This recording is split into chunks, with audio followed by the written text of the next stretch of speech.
É mais uma vez um privilégio estar aqui e para falar de um tema tão importante, como também já foi dito, o tema da ressurreição. Eu trago muitos livros aqui, não os vou ler todos, mas daqui a pouco já falarei sobre eles. Em primeiro lugar, deixem-me dizer-vos e contar-vos uma história verídica, uma das muitas histórias verídicas. Há uns anos atrás, há umas décadas atrás, um jornalista científico, ou de investigação aliás, um jornalista de investigação chamado Lee Strobel, ele ateu, era um jornalista de investigação ateu, ele lidou com os problemas na sua própria vida. E um dos grandes problemas da sua própria vida foi que a sua esposa se converteu, decidiu, como nós acabámos de cantar, seguir a Cristo e dizer que não volta atrás. Para ele foi um grande problema, em primeiro lugar porque ele era ateu, não é? Sabem a diferença entre ateu e agnóstico? Agnóstico diz que não sei se Deus existe ou não existe, mas ele não se envolve connosco. Ateu diz abertamente que Deus não existe. E a sua esposa sempre partilhou essa crença com ele, de que Deus, na verdade, não existia. Ele não conseguiu propriamente aceitar isto bem, esta decisão da sua esposa. Afinal, eles caminharam durante tanto tempo juntos e agora estavam em caminhos diferentes, soavam caminhos diferentes. Então ele, como jornalista de investigação, usou as suas capacidades jornalísticas e de investigação para investigar a questão do cristianismo. No fundo, o objetivo era um só, era refutar o cristianismo, mostrar à sua esposa que ela estava errada e que o caminho que tinha traçado era errado. Ele tentou perceber como refutar o cristianismo e percebeu o que muitos ao longo da história perceberam, que se a ressurreição não for verdade, o cristianismo não é verdade. Na base do cristianismo está a ressurreição, e se ela não for verdade, se eu conseguir provar que a ressurreição não é verdade, então eu consigo provar que isto tudo, o cristianismo é uma farsa, é o ópio do povo, como disseram os russos, é alguma mentira para alimentar até alguns poucos. Então vou provar de que o cristianismo, na verdade, não é verdade, provando que a ressurreição não é verdade. Ele fez isto e o testemunho dele está escrito num livro chamado The Case for Christ, que entretanto foi tornado num filme, mas aconselho sempre a leitura do livro, porque o filme é sempre mais ludibrioso. Mas o The Case for Christ é uma autobiografia em que ele escreve esta sua jornada. Se a ressurreição não for verdade, tudo o resto não é verdade. A ressurreição é central ao cristianismo e se nós provarmos que a ressurreição não existe, então provamos que o cristianismo não existe. Mas eu agora gostava de que vocês estivessem abertos a esta possibilidade. Eu sei que nós aqui estamos várias pessoas em que umas creem que é verdade, outras podem até não crer que é verdade. E eu reconheço isso e prezo isso também. Eu prezo aqueles que estão aqui e que não creem que é verdade, porque é preciso muita coragem para estar no meio de pessoas que pensam diferente de vocês. E eu gostaria de louvar-vos por essa coragem. O meu objetivo é claramente, e eu não vou esconder, é provar que ela é verdade. Não estou a tentar ludibriar-vos e a dizer que vamos aqui entrar num caminho em que eu não sei bem se é verdade. Eu creio que ela é verdade e deixem-me partir desse pressuposto de que eu creio que ela é verdade. Mas deixem-me também louvar-vos essa vossa atitude. Obviamente nós não falaremos sobre tudo, não teremos tempo de falar sobre tudo, falaremos sobre algumas coisas, mas eu deixo, e por isso trouxe estes livros, alguns bons livros que ajudarão, se vocês quiserem, aprofundar-se e ser honestos nessa busca pela verdade. Dois deles aqui são do mesmo autor, do Timothy Keller. Um é Fé na Era do Ceticismo, como a razão explica Deus, e ele fala, entre muitas coisas, da ressurreição, não é? Fala sobre a ressurreição. Coloca aqui algumas provas. Este é mais recente, Deus na Era Secular, como céticos podem encontrar sentido no cristianismo. E estes dois livros são muito bons, eles falam sobre vários argumentos, e vários argumentos que nós mesmo usamos, não é? A Igreja não é confiável, e outras coisas, entre elas a ressurreição. E este, que não é meu, eu estou a recomendar um livro que não é meu, é do meu irmão, que ele me emprestou, que o título é Não Tenho Fé Suficiente. para ser ateu. Não tenho fé suficiente para ser ateu. E algumas das coisas que nós vamos ver aqui, algumas das provas em relação à ressurreição, é isto mesmo. Às vezes é preciso mais fé para acreditar que uma outra coisa aconteceu, ou seja, para ser ateu, do que fé para acreditar que a ressurreição na verdade tenha acontecido. Então, estes 3 livros, depois se vocês quiserem mais informações acerca deles, eu poderei dar-vos. Ok, então em relação à ressurreição e ao cristianismo, a ressurreição, como disse, é central ao cristianismo. Provem que não é verdade, provarão que o cristianismo não é verdade. Se desejam provar que isto tudo é uma mentira, comecem por aí e provem que a ressurreição é mentira. Ao longo da história, muita gente o tentou fazer e poderão entrar nessa mesma caminhada. Mas deixem-me usar uma argumentação da Bíblia, mas que usa argumentações fora da Bíblia. Não é uma argumentação só dentro da Bíblia, mas uma argumentação que usa argumentos fora da Bíblia, que está lá na primeira carta aos Coríntios, capítulo 15. Aqueles que têm uma Bíblia que foi dada pela Igreja, não sei se tem aí, é a página 885. 885, para chegarem lá mais rápido. Primeiro aos Coríntios, primeira carta de Paulo aos Coríntios, capítulo 15. E Paulo lida com este problema. Havia pessoas na igreja, havia pessoas dentro da igreja que não queriam que a ressurreição fosse verdade. Se abrirem aí nessa passagem, no versículo 12, nos mostra isso mesmo. Diz assim, 1 Coríntios, primeira carta de Paulo aos Coríntios, capítulo 15, versículo 12. Ora, se prega que Cristo ressuscitou dos mortos, como dizem alguns dentre vós, que não há ressurreição dos mortos. Então, o apóstolo Paulo reconhece que existiam algumas pessoas dentro da igreja que não queriam que a ressurreição fosse verdade.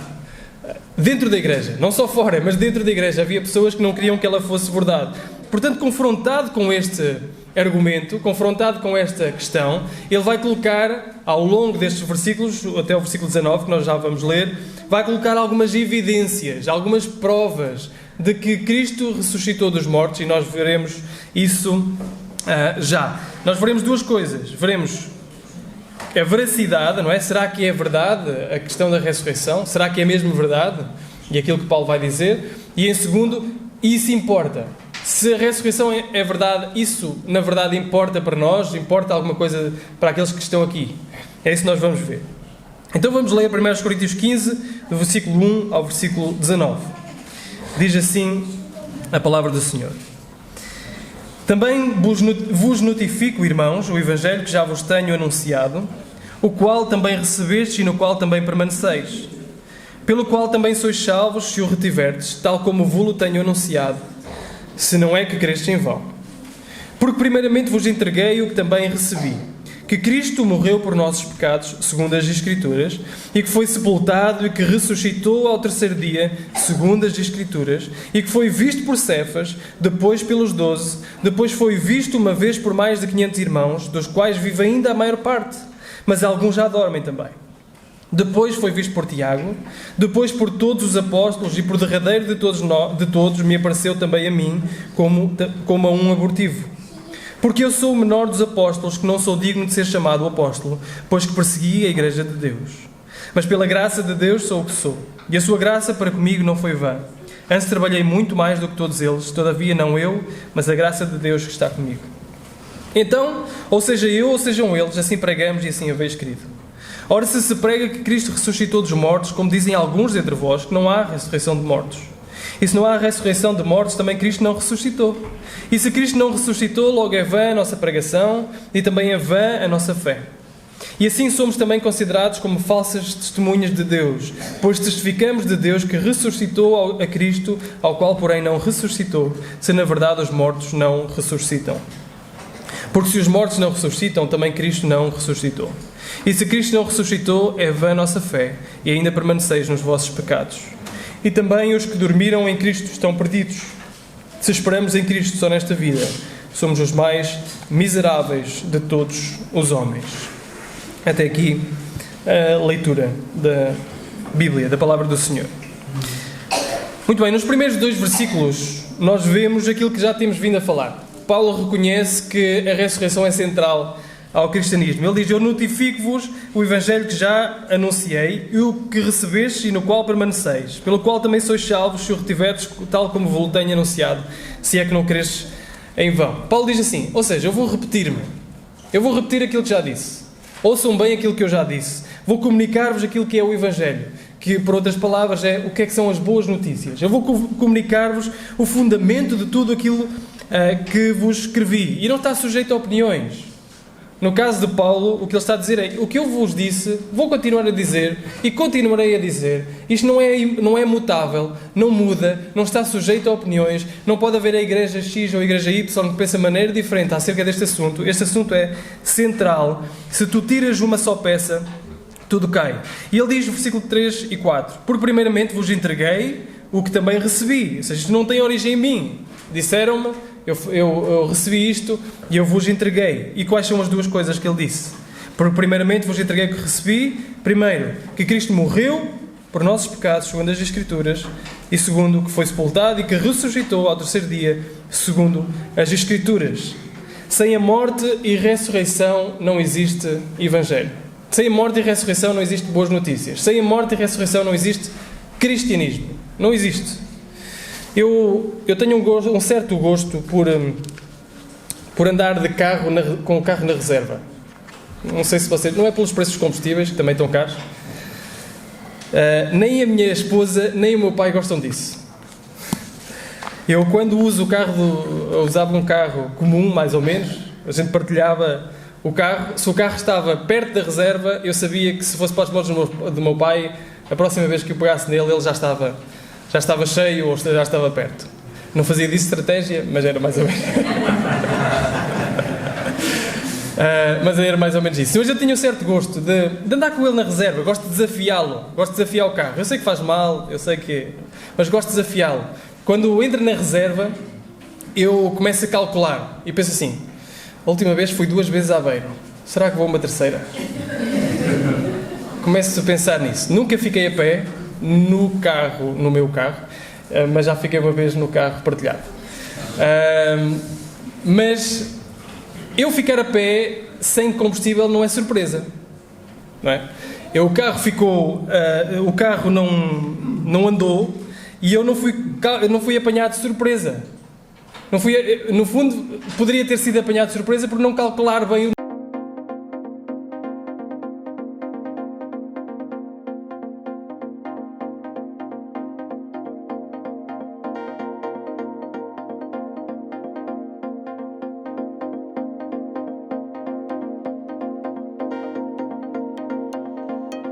Versículo 16: pois me rodearam cães. E se há coisa que nós historicamente sabemos, é que os judeus chamavam aos gentios cães.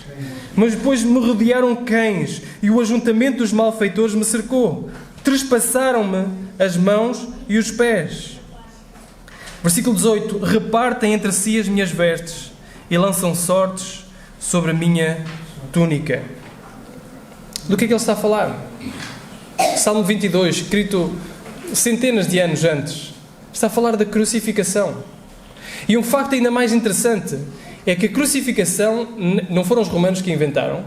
Alexandre o Grande trouxe-a dos persas, mas a crucificação ainda nem sequer tinha sido inventada. Os persas ainda nem sequer tinham inventado a crucificação. Trespassar as mãos e os pés, olhar ainda nem tinha sido inventado. Mas já o salmista profeticamente dizia aquilo que ia acontecer com Jesus. O Salmo 53 é outro exemplo, ou Isaías 53, desculpem, é um outro exemplo fantástico, nós não vamos ler, mas é um relato escrito cerca de 700 anos antes de Jesus, e se acompanharem Isaías 53, é muito, muito difícil não associarem diretamente a Jesus. Mas depois dessa crucificação e morte relatadas lá, diz uma coisa interessante, Isaías 53, 11. Ele verá o fruto do penoso trabalho da sua alma e ficará satisfeito. Um morto ficou vazio. Isto é uma evidência.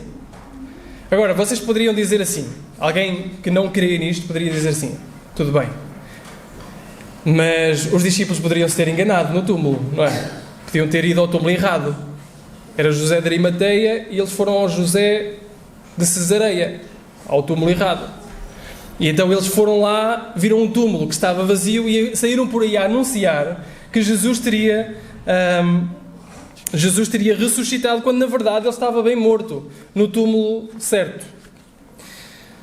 Mas se eles tivessem ido ao túmulo errado, assim que as autoridades judaicas e romanas tivessem ouvido o difundir da notícia de que Cristo ressuscitou, o que é que eles fariam? Trariam-nos ao túmulo certo e diriam: está aqui o túmulo e está aqui o morto. Essa é uma das maneiras que nós poderíamos dizer. William Lane Craig é um apologeta. Ele diz assim: se o túmulo era conhecido dos judeus, ou seja, era de José de Arimateia, era conhecido dos romanos, eles colocaram guardas ali, e portanto esta teoria que presume que os discípulos foram ao túmulo errado, também tem que presumir um tipo de amnésia coletiva entre os judeus e romanos. Eles tinham que se esquecer onde é que era o túmulo. Todos, tanto os judeus como os romanos, tanto as autoridades judaicas como as autoridades romanas. Outra teoria para desaprovar que o túmulo estava vazio é dizer que Jesus na verdade não morreu. Jesus só desmaiou. Jesus teve um colapso. Jesus teve um colapso de alguma maneira, escapou e depois disse aos seus discípulos que tinha ressuscitado. Jesus foi trazido ao túmulo, não estava morto, e disse que depois apareceu e disse que tinha ressuscitado. Mas isto também contém alguns erros. Primeiro, os romanos eram executores profissionais, não é? Eram pessoas que não falhavam, particularmente em alguém que estava ali preso à frente deles. Eles chicotearam, bateram em Jesus de uma forma brutal, pregaram-no com cravos nos pés, nos punhos e nos pés, enfiaram uma lança do seu lado e foram lá verificar se ele na verdade estava morto e por isso não lhe quebraram as pernas. Mas para além disso, médicos modernos hoje, ao analisar as evidências não só daqui, mas de Flávio Josefo, que é um historiador judeu não cristão, era antagónico ao cristianismo, Flávio Josefo, século I, século II, e outros historiadores romanos, ao avaliar tudo isto, existem publicações médicas hoje que, particularmente no Journal of American Medical Association, que confirmam que aquilo que aconteceu a Jesus foi, evidentemente, uma morte. Mas mais do que isso, outro erro é dizer que Jesus teria desmaiado, mas teria suportado 34 quilos de pano e especiarias em cima dele sem acordar. Ou que as pessoas que colocaram isso à volta dele não teriam percebido que ele tinha desmaiado e não morrido. Mas mesmo que estivessem erradas acerca de Jesus morto, de que forma é que um homem espancado e maltratado quase até à morte estaria vivo 36 horas depois, sem qualquer cuidado médico, num túmulo frio, úmido e escuro? E mesmo que tivesse conseguido sobreviver 36 horas lá dentro, de que forma esse homem conseguiria sair do túmulo, empurrar a pedra, passar pelos soldados romanos e chegar até aos discípulos e dizer que afinal ele tinha ressuscitado, quando na verdade não tinha? É difícil acreditar nesta teoria e uso as palavras daquele livro. É preciso ter mais fé para acreditar nesta teoria de que Jesus na verdade morreu e ressuscitou, que o túmulo estava vazio. Mas nós poderíamos dizer, ok, mas isto presume a inocência dos discípulos. Ou seja, presume que quem enganou foi Jesus, não foram os discípulos. Mas poderiam ter sido os discípulos a enganar. Isto é, o túmulo estava vazio porquê? Porque os discípulos foram lá, roubaram o corpo, esconderam o corpo e vieram por aí a dizer que Jesus teria ressuscitado, teria aparecido e teria ressuscitado. Agora, isto também presume que os discípulos gostavam de ser espancados, martirizados e manter mesmo assim a mentira. Porquê é que os discípulos embarcariam numa viagem tão autodestrutiva? Uma viagem que eles entrariam, que já sabiam que seria a morte. Porquê é que os discípulos, em face da morte, continuariam a manter a afirmação, a mentira, a dizer que Jesus na verdade tinha ressuscitado, quando eles sabiam que o corpo estava ali e que a sua vida dependeria simplesmente de apresentar o corpo e dizer: eu não creio, está aqui o corpo? Era preciso ter um milagre, primeiro, para eles terem passado pelas autoridades romanas treinadas e removerem o corpo. Era preciso um milagre para eles manterem a sua confissão. Mas o que nós vemos são discípulos convictos do que viram e, se necessário, irem até às últimas consequências da sua própria vida. Os cristãos, desde o início, proclamaram a ressurreição corpórea de Jesus. Desde o início. E ninguém acreditaria por um segundo se o túmulo estivesse preenchido. O túmulo estava lá. Houveram muitas pessoas que creram logo ali em Jerusalém. Sabe o que é que era preciso? Era só uma caminhada até ao túmulo e ver o túmulo preenchido. O túmulo estava vazio. Disso não há dúvidas. Independentemente do que tenha acontecido, o túmulo de Jesus estava vazio e centenas de testemunhas, tanto crentes como céticos. Nós vemos o relato de pessoas que não queriam, até queriam descredibilizar o cristianismo, como os sumos sacerdotes, que não poderiam negar esse facto, que era o túmulo estava vazio. O que leva então à próxima evidência que Paulo apresenta. A primeira é profecias, a segunda é o túmulo está vazio e a terceira, ele diz, ele foi visto. Não só o túmulo estava vazio, mas ele foi visto. Foi visto por quem? Por Cefas, por Pedro, versículo 5, depois pelos 12, depois foi visto por uma vez por mais de 500 irmãos, dos quais ainda vive a maior parte, mas alguns já dormem. Depois foi visto por Tiago, depois por todos os apóstolos, e por derradeiro, por final de todos, me apareceu também a mim como a um abortivo. A terceira evidência que Paulo apresenta são as testemunhas oculares. Houveram pessoas que o viram, houveram pessoas que privaram com ele. Ele foi visto por Pedro, foi visto por 12, depois foi visto por 500 irmãos, depois por Tiago e por todos os apóstolos. Mas também alguém poderá dizer, mas isso não prova que Jesus ressuscitou na verdade. Não prova porque é claro que os seguidores queriam entrar nesta jornada. É claro que os seguidores queriam acreditar que Jesus ressuscitou. Se por alguma razão o corpo desaparecesse, o intuito natural seria pensar que ele ressuscitou, porque eles eram seus discípulos. Mas várias questões se levantam. Primeiro, está bastante documentado que um judeu do século I, do primeiro século, era tão cético à ressurreição como nós. Nós tendemos a pensar que as pessoas do antigamente eram... As pessoas antigas, há milénios atrás, eram bastante supersticiosas, portanto iriam rapidamente acreditar em qualquer coisa.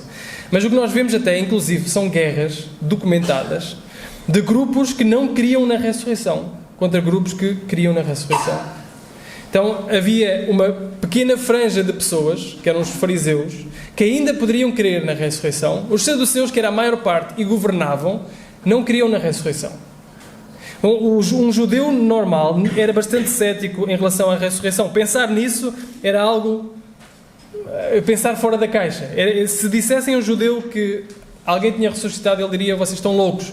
E a prova é que quando os apóstolos vão falar às sinagogas, quando eles falam da ressurreição, eles não creem, a não ser que consigam documentar bem pelas Escrituras. Quando falam aos gregos, ainda pior. Paulo está a falar, por exemplo, aos gregos, lá em Atos, e tudo corre bem. Está a falar no Areópago, tem uma boa audiência. A partir do momento em que fala da ressurreição, eles começam a dizer, este homem está louco. Este homem está completamente louco. Isso não existe. Então eles não criam, não era natural neles crer na ressurreição. Mas Paulo menciona indivíduos, mas também menciona multidões. E não só multidões, mas pessoas que ainda viviam e podiam confirmar isto. Ele diz assim, depois foi visto uma vez por mais de 500 irmãos, dos quais ainda vive a maior parte, e alguns já dormem. O que Paulo está a dizer é o seguinte, existem pessoas que viram, mas que ainda não morreram. E com a Pax Romana, que existia na altura, era fácil viajar ali na zona. Corinto, não estamos a falar de Jerusalém, não estamos a falar de Israel. Corinto era uma cidade mais na Ásia Menor. Portanto, mas era fácil lá chegar. Não havia guerras, havia a chamada Pax Romana, e eles poderiam ir lá e falar com essas pessoas. E muitos deles foram falar com essas pessoas, foram confirmar se o que estava a acontecer era verdadeiro, se era verdade. Eles podiam ir, e Paulo não tem medo, não é? Paulo não tem medo nenhum de dizer, olha, vão lá e confirmem, vão lá e falem, vão lá e vejam vejam por vocês mesmos, vão medir os testemunhos, vão investigar. Houve mais de 500 pessoas que viram Jesus e, em primeiro lugar, seria difícil perceber um género de delírio coletivo de 500 pessoas sem os estupefacientes que hoje temos. Era fácil com estupefacientes, isso acontece e já aconteceu. Mas sem os estupefacientes que hoje temos, um delírio coletivo de ver todos a mesma coisa, era difícil. Em segundo lugar, mesmo que eles combinassem entre eles 500 pessoas mentir acerca disso, a maior probabilidade é que um ou dois, uma dezena, se conseguisse manter, mas 500 manter-se firmes na mentira, quando a morte chega perto deles, dificilmente conseguiriam fazer isso. Então ele diz, olha, vão lá e vão perceber se é verdade ou não. Deixem-me talvez fazer uma história paralela para tentarmos perceber. A carta foi escrita mais ou menos 20 anos depois do evento da ressurreição. 20 anos depois, como ele diz, alguns já morreram, outros ainda vivem, vão falar com eles. Imaginemos que eu tento escrever uma carta sobre um evento importante que aconteceu há 20 anos atrás. Não é preciso muitos pormenores, é só dizer o evento importante que aconteceu há 20 anos atrás. Eu fui aos Estados Unidos há 20 anos atrás e tenho a certeza, eu e mais 499 pessoas, que vimos o Elvis. O Elvis estava lá.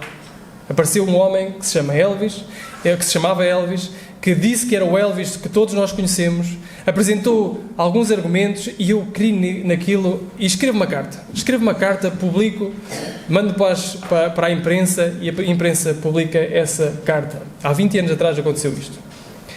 Quando vocês vissem isso publicado, dependendo de quem publicaria, não é? Se fosse Correio da Manhã, nós teríamos mais problemas em aceitar, mas quando vissem essa carta, vocês olhariam e pensariam, 20 anos atrás é difícil perceber se ele viu mesmo o Elvis ou não. Mas 499 pessoas que ele disse que estiveram com ele, talvez consigam confirmar. Se calhar dessas 499, 200 já morreram. Mas as outras ainda não. Se calhar eu consigo investigar isto. Nós não iríamos aceitar simplesmente por estar lá escrito, não é? Por ser publicado, por vir na imprensa. Nós não acreditaríamos, seríamos muito ignorantes e ingênuos se acreditássemos que uma história, por estar publicada, seria verdade.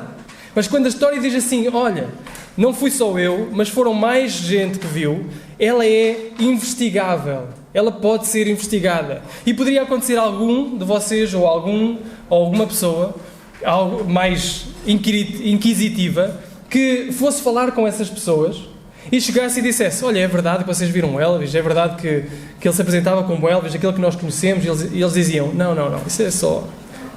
isso é uma história inventada para ele criar fama para ele próprio, para criar fama para o seu próprio nome. Naturalmente, tudo o que eu disse seria desconsiderado, tudo o que eu disse seria cairia por terra. E Paulo não tem medo disso. Paulo diz assim, olha, eu vi, 500 pessoas viram, algumas ainda vivem, vão lá confirmar e vão lá falar com elas. São testemunhas oculares que viram Jesus ressurreto. Muitas destas pessoas que o viram foram torturadas, foram mortas. E se eles estivessem a mentir, a partir do momento em que alguém ameaçasse a sua vida, eles diriam, não, é tudo mentira. Não existe registro nenhum de alguma pessoa que tenha visto Jesus, que tenha dito, é mentira. Mesmo torturadas até à morte. Nenhuma delas disse, isso é tudo ficção, isso é tudo mentira, para manter uma instituição, ou para manter uma religião. Sim, é verdade que nós não conseguimos entrevistá-las agora, não é? Eu posso-vos dar a novidade que elas estão todas mortas, mas elas já foram entrevistáveis. E para Paulo isso não era problema, elas serem entrevistáveis. Quarta evidência e última, antes de nós passarmos para a última parte. A quarta evidência que Paulo apresenta é o testemunho pessoal. É a partir do versículo 8, ele diz assim, e por derradeiro de todos me apareceu também a mim como a um abortivo, porque eu sou o menor dos apóstolos e não sou digno de ser chamado apóstolo, porque persegui a igreja de Deus. Paulo diz assim, querem uma última derradeira prova? Querem uma prova final? A prova final fui eu. E fui eu que não cresci na igreja. Fui eu que não privei com Jesus. Fui eu que não andava e não queria seguir Jesus. Fui eu que fazia exatamente o oposto. Eu perseguia Jesus, perseguia a igreja, cheguei a prender muitos e a matar outros. Eu era totalmente antagónico ao cristianismo. Antagónico a essa coisa de Cristo ter ressuscitado. Mas por último ele apareceu a mim. O que Paulo está a dizer é, uma última prova é a minha transformação pessoal. Uma última prova é que eu era uma coisa encontrei Cristo ressurreto e sou outra totalmente diferente. E uma última prova para nós é, ao longo dos séculos, a quantidade de vidas que foram totalmente transformadas ao se encontrar com Jesus. Totalmente transformadas. Pais que batiam homens que batiam nas esposas, que passaram a ser bons maridos, totalmente transformados depois de conhecer Jesus. Trabalhadores desonestos em trabalhadores honestos. Pessoas viciadas em substâncias, em bons cidadãos. Ladrões e homicidas em pessoas totalmente diferentes. Alguns poderão conhecer e lembrar-se logo de algumas pessoas. A primeira pessoa que me veio à mente, até a falar com a minha esposa, foi o pai do Graça, que está aqui até a família, o Zé Graça. A mudança, a transformação que houve por se encontrar com Jesus, o Jesus ressurreto. Pessoas como eu, pessoas como tu, pessoas orgulhosas, luxuriosas, que foram totalmente transformadas. E Paulo diz assim, uma última evidência é a transformação de vida que aconteceu, que continua a acontecer e acontecerá por causa de se encontrarem com este Jesus que está vivo, que está ressurreto. Esta é uma das últimas evidências do poder que Paulo apresenta aqui, do poder de Cristo ressurreto. Mas deixem-me dizer citar uma última parte, que está naquele livro Não Tenho Fé Suficiente para Ser Ateu.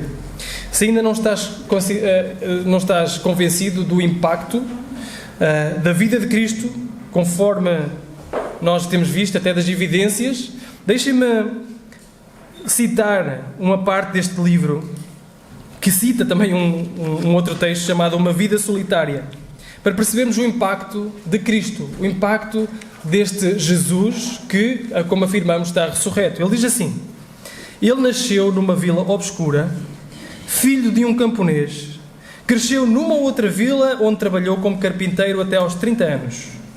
Então, por 3 anos, foi pregador itinerante. Ele nunca escreveu um livro, nunca teve um escritório, nunca constituiu família, nem teve casa. Ele não foi para a faculdade, nunca viveu numa grande cidade, nunca viajou mais de 300 km do lugar onde nasceu, nunca realizou as coisas que normalmente acompanham a grandeza. Ele não tinha credenciais a não ser ele mesmo. Tinha apenas 33 anos, quando a onda de opinião pública se voltou contra ele. Os seus amigos fugiram, um deles o negou, foi entregue aos seus inimigos e sofreu zombaria durante o seu julgamento. Foi pregado numa cruz entre 2 ladrões. Enquanto estava a morrer, por meio de sorte, os seus executores disputavam a sua roupa, a única coisa material que tivera. Quando morreu, foi colocado numa sepultura emprestada por compaixão de um amigo.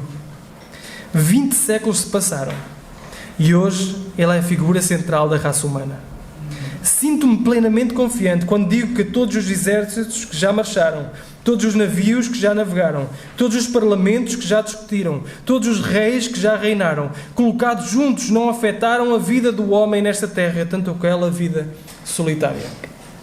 Se não houvesse ressurreição, de que maneira esta vida poderia ter sido a vida mais influente de todos os tempos?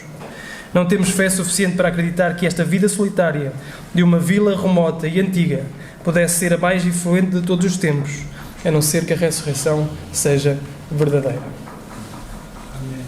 A ressurreição é verdadeira, é isto que eu argumento. E Paulo argumenta. Mas não queria terminar sem fazer uma última pergunta. Se ela é verdadeira, isso importa, na verdade.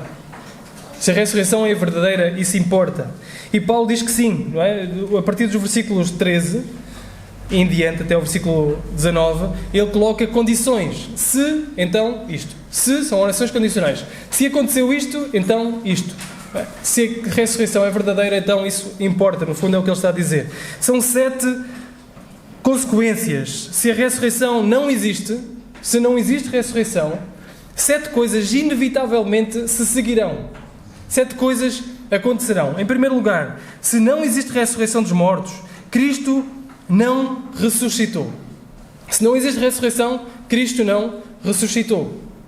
E qual é o problema disto? É que ele acabou de colocar evidências de que Cristo, na verdade, ressuscitou. A segunda coisa que se segue. Se Cristo não ressuscitou, a nossa pregação é vã. Está a falar para uma igreja que gosta de pregação. Uma igreja que passou 20 anos a pregar. Mas agora, ele diz, olha, esses 20 anos foram uma perda de tempo. Foram uma perda de fôlego. Terceira coisa. A vossa fé é vã. O objeto da vossa fé não existe. Se Cristo não ressuscitou, se não existe ressurreição, se Cristo não ressuscitou, então a vossa fé é vã. O objeto da vossa fé não existe. Quarta, se Cristo não ressuscitou, olha para mim e diz-me que eu sou mentiroso, que eu sou uma testemunha falsa, que eu sou um blasfemo.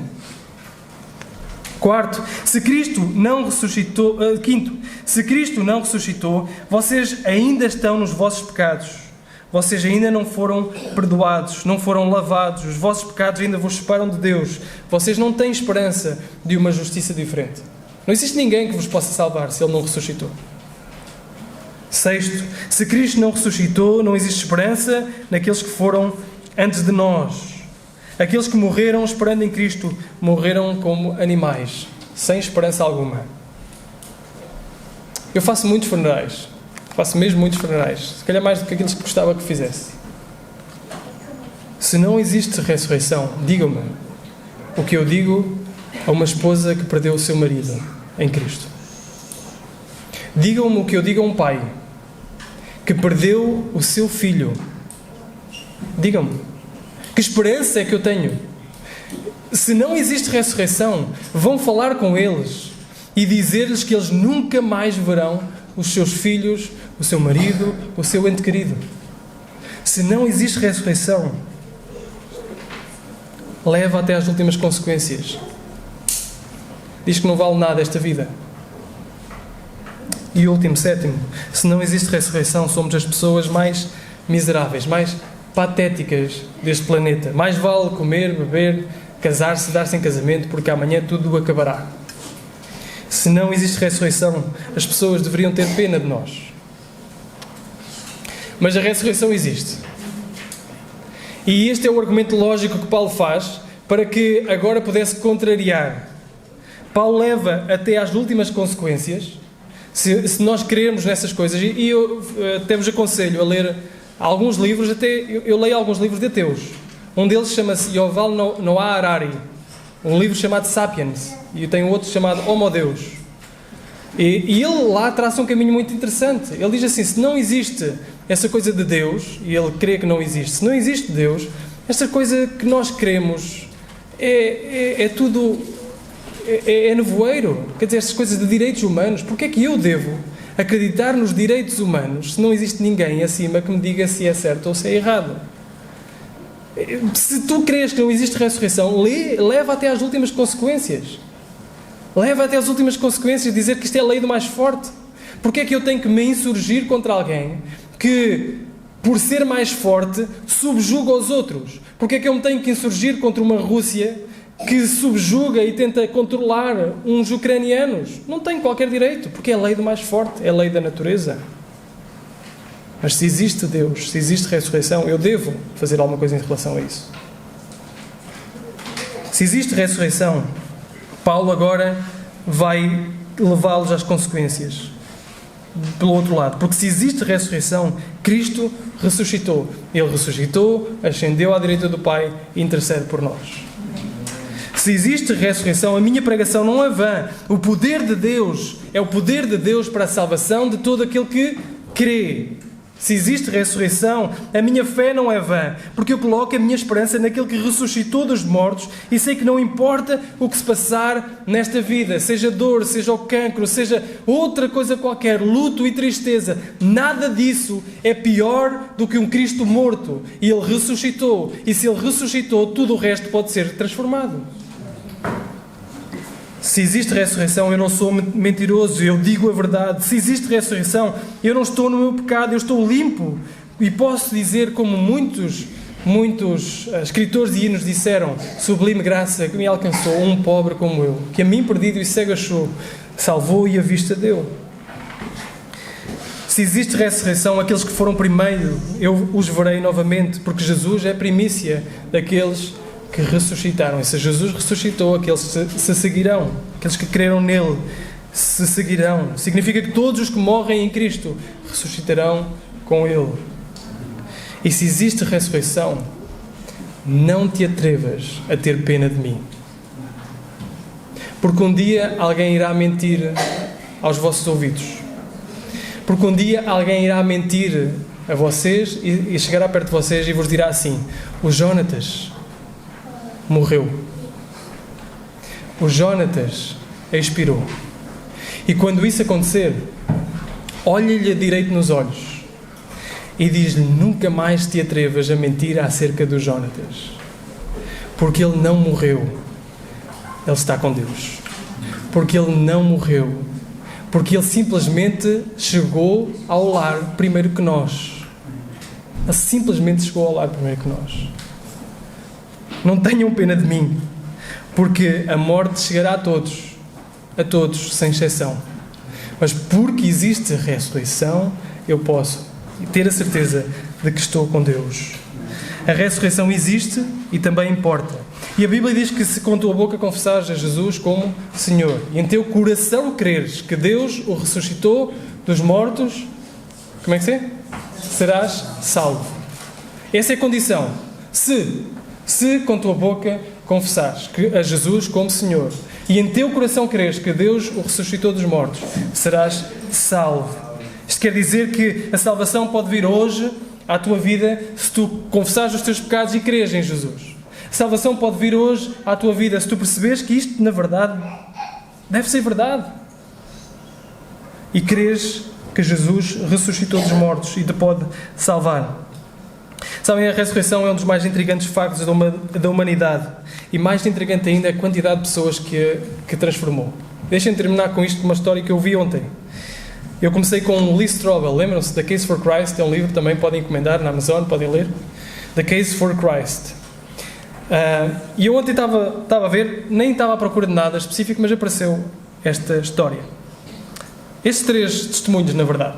No século XVIII, um homem chamado Gilbert West, que não gostava muito do facto dos seus amigos estarem-se a tornar cristãos, decidiu escrever um livro que refutasse a ressurreição.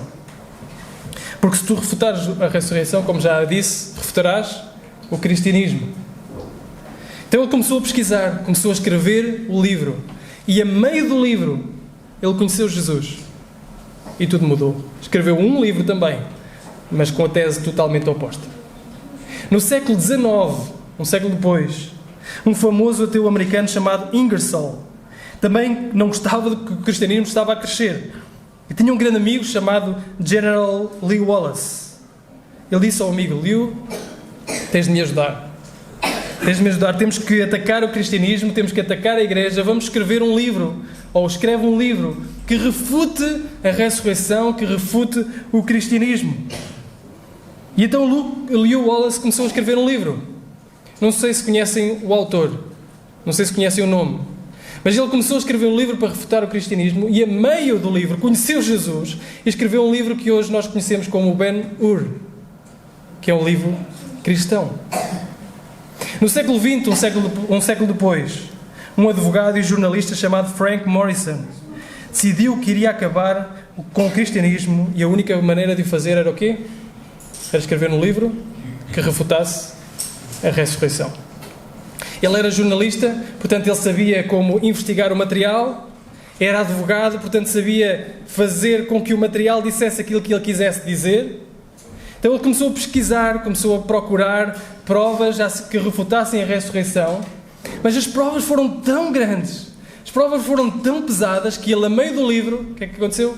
Conheceu Jesus e escreveu um livro de uma forma totalmente oposta. O livro chama-se Who Moved the Stone? Quem moveu a pedra? Também pode ser comprado e pode ser lido. Portanto, termina assim. Se tens pressa em conhecer Jesus, tenta refutar a ressurreição e conhecerás Jesus.